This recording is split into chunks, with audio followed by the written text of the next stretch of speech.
Welcome to Extreme Web Designs.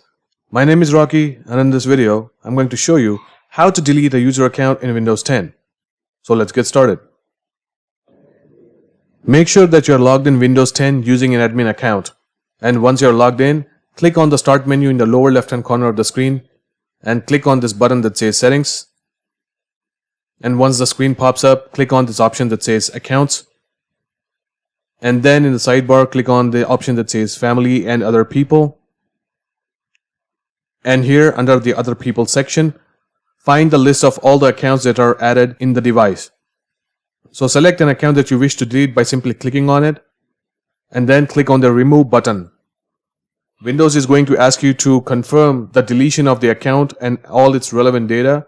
All of the information related to that account will be lost. So read through all this information, and if that is fine with you, simply go ahead and click the Delete Account and Data button.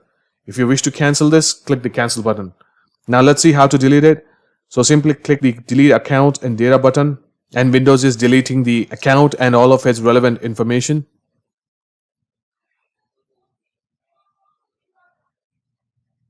And as you see here, Windows has now successfully deleted that account.